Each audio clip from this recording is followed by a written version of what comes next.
Hello dear students, welcome to my YouTube channel. ಇವತ್ತಿನ ಈ ವಿಡಿಯೋದಲ್ಲಿ ಅಭ್ಯಾಸ 4.2ರಲ್ಲಿ 3ನೇ ಪ್ರಶ್ನೆಯನ್ನು ಬಿಡಿಸೋಣ. ಏನಿದೆ ನೋಡ್ರಿ ಪ್ರಶ್ನೆ. ಎರಡು ಸಂಖ್ಯೆಗಳ ಮೊತ್ತ 27 ಮತ್ತು ಗುಣಲಬ್ಧ 182 ಆದರೆ ಆ ಸಂಖ್ಯೆಗಳನ್ನು ಕಂಡುಹಿಡಿಯಿರಿ ಅಂತ ಐತಿ. ಹೌದಾ? ಎರಡು ಸಂಖ್ಯೆಗಳ ಮೊತ್ತ 27 ಆಗೈತಂತ. ಆ ಸಂಖ್ಯೆಗಳು ಯಾವ ಅಂತ ನಮಗೆ ಗೊತ್ತಿಲ್ಲ. ಅವುಗಳ ಮೊತ್ತ 27, ಗುಣಲಬ್ಧ 182 ಆಗೈತಿ ಅಂತ ಹೇಳಿದಾರ. ಹಾಗಾದರೆ ಒಂದು ಸಂಖ್ಯೆ ಎಕ್ಸ್ ಆಗಿರಲಿ ಅಂತ ಅನ್ಕೊಳ್ಳೋಣ. ನಾವೇನಂತ ಅಸ್ಯೂಮ್ಷನ್ ಮಾಡೋಣ ಈಗ? ಒಂದು ಸಂಖ್ಯೆ ಎಕ್ಸ್ ಆಗಿರಲಿ. ಒಂದು ಸಂಖ್ಯೆನ ಎಕ್ಸ್ ಆಗಿರಲಿ ಅಂತ ಅನ್ಕೊಂಡ್ವಿ. ಹಾಗಾದ್ರೆ ಇನ್ನೊಂದು ಸಂಖ್ಯೆ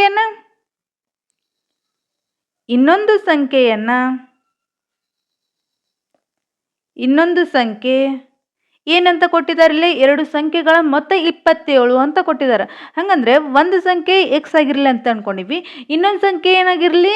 27 ಮೈನಸ್ ಎಕ್ಸ್ ಆಗಿರಲಿ ಅಂತ ಅನ್ಕೋಬೋದಾ? ಈ 27ರೊಳಗೆ ಆ ಒಂದು ಸಂಖ್ಯೆ ಗೊತ್ತಾದ್ರಂದ್ರೆ ಅದನ್ನ ಕಳೆದ್ರಂದ್ರೆ ನಮಗೊಂದು ಸಂಖ್ಯೆ ಸಿಗುತ್ತಾ? ಅದೇ ಇನ್ನೊಂದು ಸಂಖ್ಯೆ ಆಗಿರ್ತೈತಿ. ಇನ್ನೊಂದು ಸಂಖ್ಯೆ 27 ಮೈನಸ್ ಎಕ್ಸ್ ಆಗಿರಲಿ. ಆ ಎರಡು ಸಂಖ್ಯೆಗಳ ಗುಣಲಬ್ಧ ಎಷ್ಟೈತ್ರಿ? 182. ಆ ಎರಡು ಸಂಖ್ಯೆಗಳ ಗುಣಲಬ್ಧ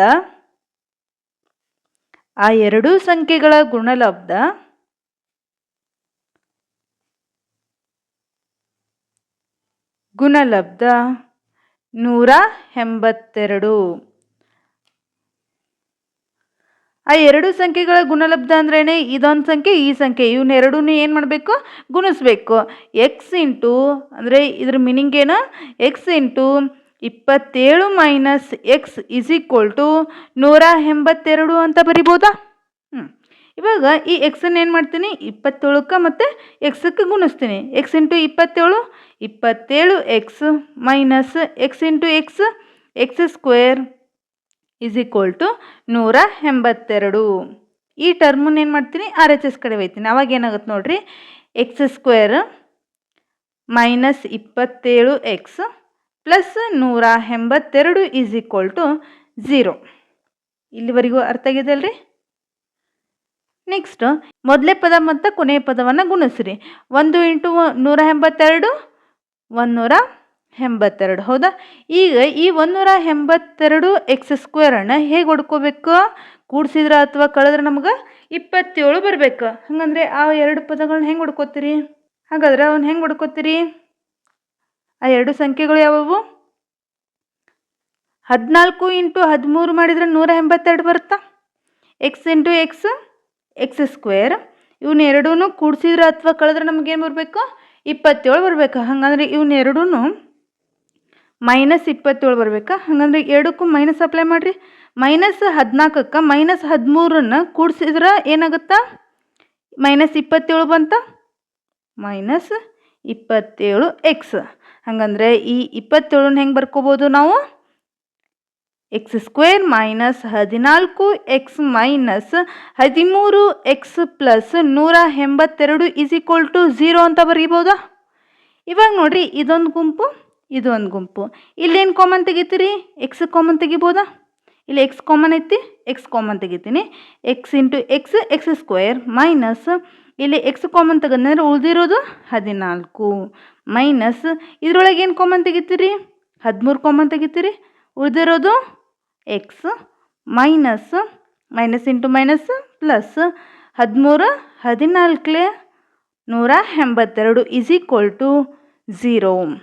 ಇವಾಗ ಇವು ಎರಡರೊಳಗೆ ಯಾವ್ದು ಕಾಮನ್ ಐತಿ? ಎಕ್ಸ್ ಮೈನಸ್ 14 ಕಾಮನ್ ಐತಿ, ಅದನ್ನು ಹೊರ ತಕ್ಕೋತೀನಿ. ಉಳಿದಿರೋದು x minus 13 is equal to 0. Next x minus 14 is equal to 0, x minus 13 is equal to 0. X is equal to 14, x is equal to 13. X ಬೆಲೆ ಎಷ್ಟಿತ್ತು? 14 ಮತ್ತು 13. ಹಾಗಾದರೆ ಆ ಎರಡು ಸಂಖ್ಯೆಗಳು ಯಾವ್ಯಾವು? ಆದ್ದರಿಂದ ಆ ಎರಡು ಸಂಖ್ಯೆಗಳು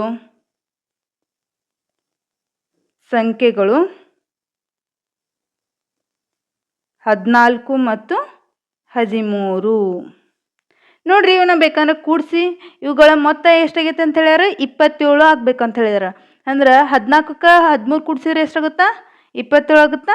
14 × 13 ಮಾಡಿದರೆ 182. ಹಾಗಂದ್ರೆ ಆ ಎರಡು ಸಂಖ್ಯೆಗಳು 14 ಮತ್ತು 13 ಆಗಿವೆ. ಇಲ್ಲಿವರೆಗೂ ಅರ್ಥ ಆಗಿದೆ ಅಂತ ಅನ್ಕೋತೀನಿ. ನಿಮಗೇನಾದರೂ ಈ ಲೆಕ್ಕ ಅರ್ಥ ಆದರೆ ಪ್ಲೀಸ್ ಲೈಕ್ ಮಾಡಿ, ಶೇರ್ ಮಾಡಿ, ಕಮೆಂಟ್ ಮಾಡಿ, ಹಾಗೆ ನಮ್ಮ ಚಾನಲನ್ನು ಸಬ್ಸ್ಕ್ರೈಬ್ ಮಾಡಿ. ನೆಕ್ಸ್ಟ್ 4ನೇ ಪ್ರಶ್ನೆ ನೋಡ್ರಿ. ಎರಡು ಅನುಕ್ರಮ ಧನ ಪೂರ್ಣಾಂಕಗಳ ವರ್ಗಗಳ ಮೊತ್ತವು 365 ಆದರೆ ಆ ಎರಡು ಸಂಖ್ಯೆಗಳನ್ನು ಕಂಡುಹಿಡಿಯಿರಿ ಅಂತ ಐತೆ. ಹೌದಾ? ಅಂದರೆ ಅನುಕ್ರಮ ಧನ ಪೂರ್ಣಾಂಕ, ಇದು ಅನುಕ್ರಮ ಧನ ಪೂರ್ಣಾಂಕ ಅಂದರೆ ಯಾವವು? ಎಕ್ಸ್ ಮತ್ತು x+1. ಈಗಾಗಲೇ ನಾನು ಹಿಂದಿನ ವಿಡಿಯೋದಲ್ಲೂ ಹೇಳಿದ್ದೀನಿ. ಅನುಕ್ರಮ ಅಂದರೆ ಏನಿರಬೇಕು? ಕ್ರಮವಾಗಿ ಇರಬೇಕು, ಸೀರಿಯಲ್ ಪ್ರಕಾರ ಇರಬೇಕು. ಎರಡು ಅನುಕ್ರಮ ಧನ ಪೂರ್ಣಾಂಕ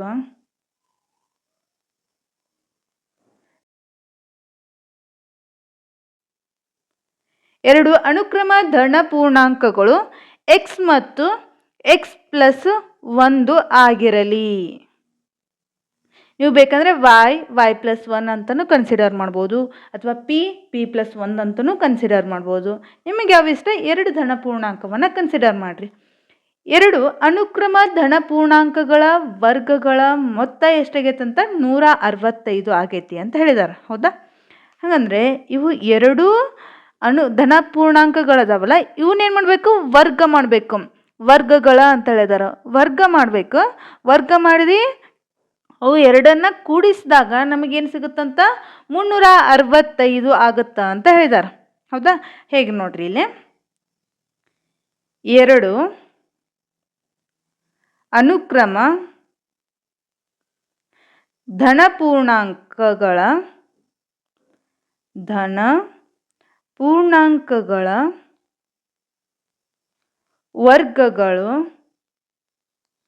ವರ್ಗಗಳ ಮೊತ್ತ 365.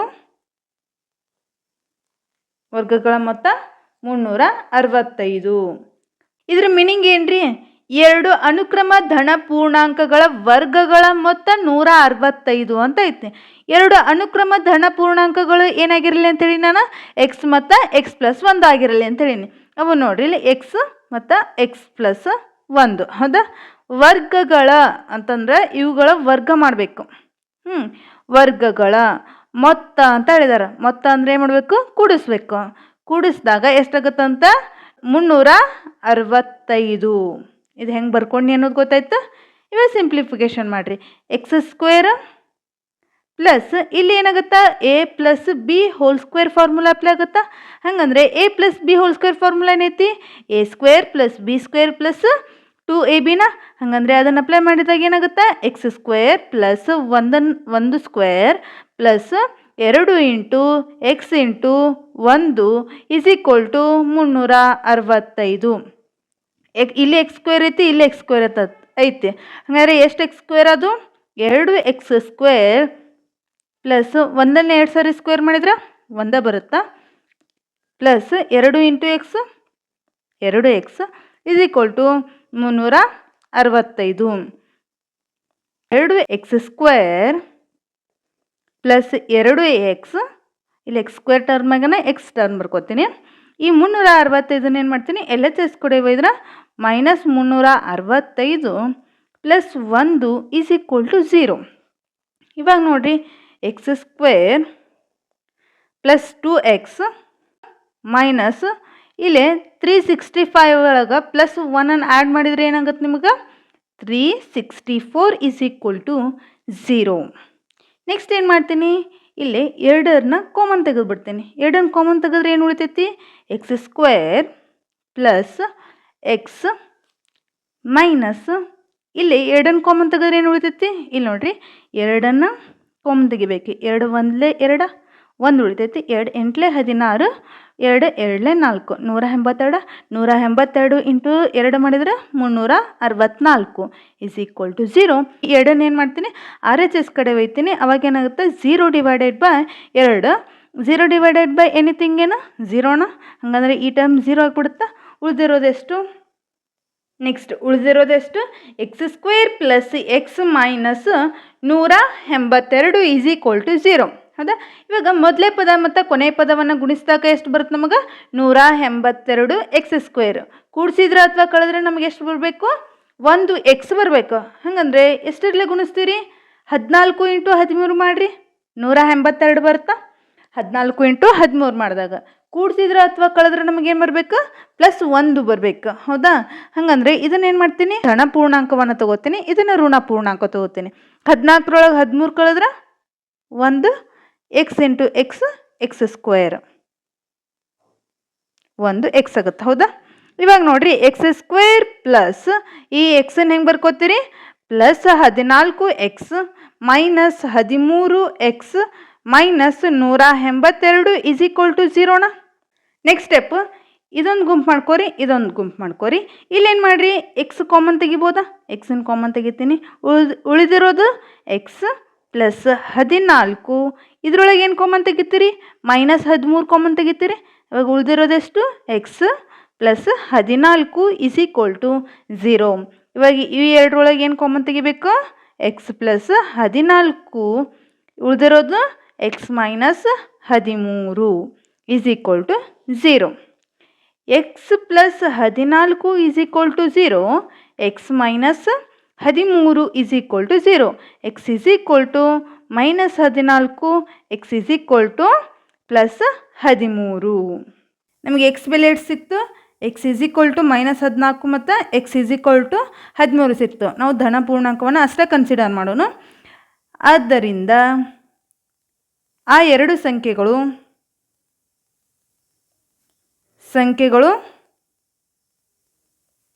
ಅಥವಾ ಆ ಎರಡು ಅನುಕ್ರಮದ ಧನ ಪೂರ್ಣಾಂಕಗಳು ಏನಾಗಿರಲಿ ಅಂತೇಳಿ ನಾವು ಎಕ್ಸ್ ಮತ್ತು x+1 ಆಗಿರಲಿ ಅಂತೇಳಿವೆ. ಎಕ್ಸ್ ಅಂದರೆ ಎಷ್ಟು, 13 ಅಂತ ಕನ್ಸಿಡರ್ ಮಾಡೋಣ. x+1 ಅಂದರೆ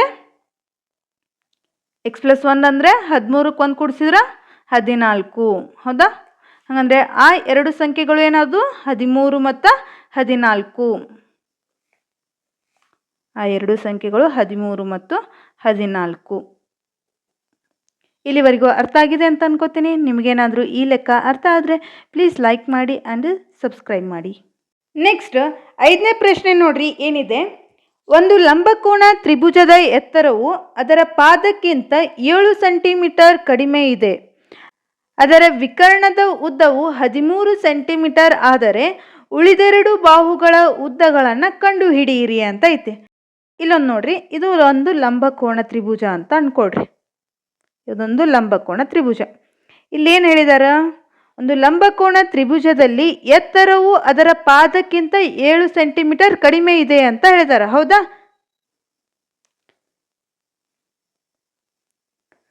ಪಾದ ಅಂದ್ರೆ ಯಾವುದು, ಇದ BC ಅನ್ನೋದು ಪಾದ. ಪಾದಕ್ಕಿಂತ ಎತ್ತರ ಏನಾಗೈತಂತ, 7 ಸೆಂಟಿಮೀಟರ್ ಕಡಿಮೆ ಐತಂತ. ಪಾದವನ್ನು ನಾವು ಏನಂತ ಅನ್ಕೊಳ್ಳೋಣ, ಎಕ್ಸ್ ಆಗಿರಲಿ ಅಂತ ಅನ್ಕೊಳ್ಳೋಣ.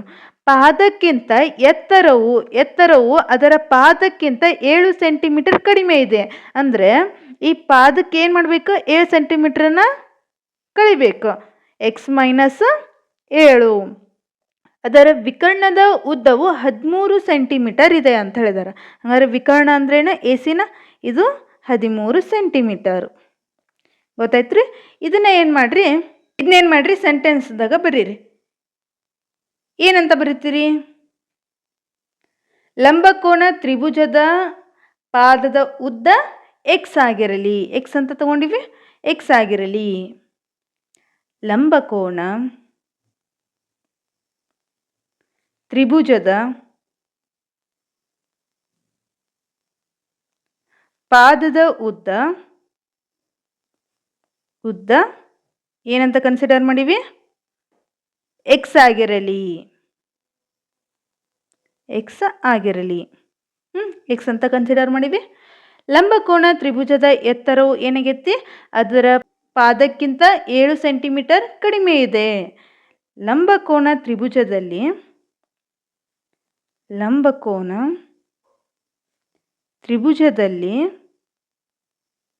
ಎತ್ತರವು ಅದರ ಪಾದಕ್ಕಿಂತ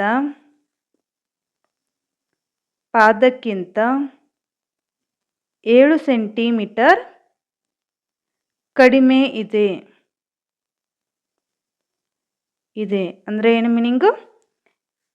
ಕಡಿಮೆ ಇದೆ ಅಂದ್ರೆ ಎಕ್ಸ್ ಮೈನಸ್ 7 ಸೆಂಟಿಮೀಟರ. ಹೌದಾ? ನೆಕ್ಸ್ಟ್ ಏನಂತ ಹೇಳಿದಾರ? ಲಂಬಕೋನ ತ್ರಿಭುಜದ ವಿಕರ್ಣದ ಉದ್ದ ಕೊಟ್ಟಿದ್ದಾರ ಇಲ್ಲಿ. ಲಂಬಕೋನ ತ್ರಿಭುಜದ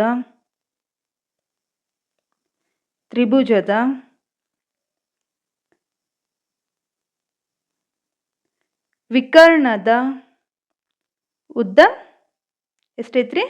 13 ಸೆಂಟಿಮೀಟರ್ ಅಂತ ಕೊಟ್ಟಿದ್ದಾರೆ. ಹಂಗಂದ್ರೆ ಇವನ್ನೆಲ್ಲ ನೋಡಿದರೆ ನಿಮಗೇನು ಅನ್ನಿಸ್ತೈತಿ? ಇದೊಂದು ಲಂಬಕೋನ ತ್ರಿಭುಜನ. ಹಾಗಾದರೆ ನಾವಿಲ್ಲಿ ಯಾವ ಪ್ರಮೇಯವನ್ನು ಅಪ್ಲೈ ಮಾಡಬೇಕು? ಪೈಥಾಗೋರಸ್ ಪ್ರಮೇಯವನ್ನು ಅಪ್ಲೈ ಮಾಡಬೇಕಾ? ನೋಡಿರಿ, ಪೈಥಾಗೋರಸ್ ಪ್ರಮೇಯವನ್ನು ಅಪ್ಲೈ ಮಾಡಿದಾಗ ಏನಾಗುತ್ತಾ? ತ್ರಿಭುಜ ಎ, ಲಂಬಕೋನ ತ್ರಿಭುಜ ಎ ಬಿ ಸಿ ಯಲ್ಲಿ ಕೋನ್ ಬಿ ಏನೈತಿ? 90 ಡಿಗ್ರಿ ಐತಿ. ಕೋನ್ B is equal to 90 degree. Pythagoras ಪ್ರಮೇಯದ ಪ್ರಕಾರ ಏನಾಗುತ್ತಾ? A C square is equal to A B square plus B C square. A C square ಎಷ್ಟೈತಿ? 13 square is equal to A B square x minus 7 square plus B C square ಎಷ್ಟೈತಿ? X B C square. ಇದು ಹೆಂಗೆ ಬರ್ಕೊಂಡು ಅನ್ನೋದು ಗೊತ್ತಾಯ್ತಾ? Next 13 into 13 169 is equal to ಇಲ್ಲೇನು ಮಾಡಬೇಕು? X minus b whole square formula ಹಚ್ಚಬೇಕು. ಇಲ್ಲಿ ಅಪ್ಲೈ ಮಾಡಿದಾಗ ಏನಾಗುತ್ತೆ ನೋಡ್ರಿ? X square plus 7 square minus 2 into x into 7. ಇದು ಹೆಂಗೆ ಬರ್ಕೊಂಡು ಅನ್ನೋದು ಗೊತ್ತಾಯ್ತಾ? Plus x square 169 is equal to x square plus 7 into 7 square ಮಾಡಿದರೆ 49 minus 7 2 14 x plus x square. Next step 169 is equal to x square plus x square 2x square minus 14 x plus 49. Next 2x square minus 14 x plus 49. ಈ 169 ಏನು ಮಾಡ್ತೀನಿ? R H S ಕಡೆ ಹೋದರೆ minus 169 is equal to 0. 2x square minus 14 x 169 49 ಕಳೆದ್ರೆ ಎಷ್ಟಾಗುತ್ತಾ? 120 is equal to 0. ಇವಾಗ ಏನು ಮಾಡ್ತೀನಿ? ಇಲ್ಲಿ 2 ಕಾಮನ್ ತೆಗಿತೀನಿ. 2 ಕಾಮನ್ ತೆಗೆದ್ರೆ ಏನು ಉಳಿತೈತಿ? X square 2 7 14 7x 2 6 12 60 2 60 120 is equal to 0. Next step x square minus 7x minus 60 is equal to 0ನ 0 ಡಿವೈಡೆಡ್ ಬೈ 2 0ನಾಗುತ್ತಾ? ಹಾಗಂದರೆ ಈ ಟರ್ಮ್ 0 ಆಯಿತು. ನೆಕ್ಸ್ಟ್ ಇಲ್ಲಿ ಮೊದಲೇ ಪದ ಮತ್ತು ಕೊನೆ ಪದವನ್ನು ಗುಣಿಸಿದರೆ ನಮಗೆ ಸಿಗುತ್ತಾ? 60x square. ಕೂಡಿಸಿದ್ರೆ ಅಥವಾ ಕಳೆದ್ರೆ ನಮಗೇನು ಬರಬೇಕು? ಮೈನಸ್ 7x ಬರಬೇಕು. ಹೌದಾ? ಎಕ್ಸ್ ಸ್ಕ್ವೇರ್ 12 5 60 12 5 ಕಳೆದ್ರೆ ಎಷ್ಟು? 7.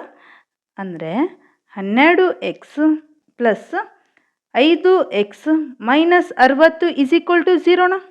ಮೈನಸ್ 12 ಪ್ಲಸ್ 5 ಕೂಡಿಸಿದ್ರೆ ಮೈನಸ್ 7x. ಗೊತ್ತಾಯ್ತು ರೀ?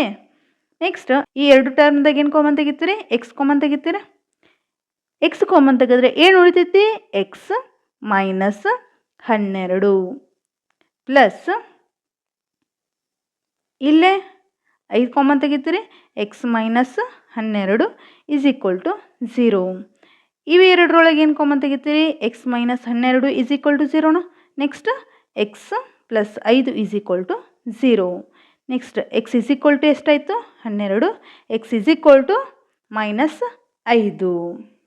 ಕ್ವಶನ್ದಾಗ ಏನು ಕಂಡುಹಿಡಿಬೇಕಂತ ಹೇಳಿದ್ದಾರೆ ನಮಗೆ ಉಳಿದೆರಡು ಬಾಹುಗಳ ಉದ್ದವನ್ನು ಕಂಡುಹಿಡಿಯಿರಿ ಅಂತ ಕೊಟ್ಟಿದ್ದಾರೆ. ಹೌದಾ?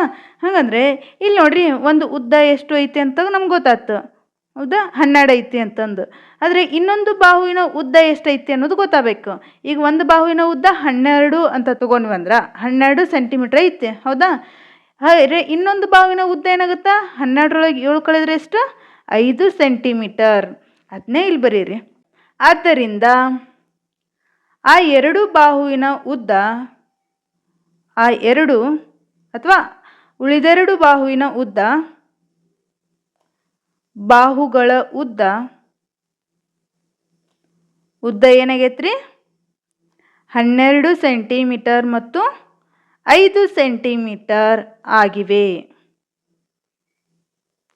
ಇಲ್ಲಿವರೆಗೂ ಅರ್ಥ ಆಗಿದೆ ಅಂತ ಅನ್ಕೋತೀನಿ. ನಿಮಗೇನಾದರೂ ಈ ಲೆಕ್ಕಗಳು ಅರ್ಥ ಆಗ್ತಾ ಇದ್ದರೆ ಹೆಚ್ಚಿನ ವಿಡಿಯೋಗಳಿಗಾಗಿ ನಮ್ಮ ಚಾನಲನ್ನು ಸಬ್ಸ್ಕ್ರೈಬ್ ಮಾಡಿ. Thanks for watching. ಈ ವಿಡಿಯೋ ಇಷ್ಟ ಆದರೆ ಲೈಕ್ ಮಾಡಿ, ಶೇರ್ ಮಾಡಿ, ಕಮೆಂಟ್ ಮಾಡಿ, ಹಾಗೆ ಸಬ್ಸ್ಕ್ರೈಬ್ ಮಾಡಲು ಮರಿಬೇಡಿ.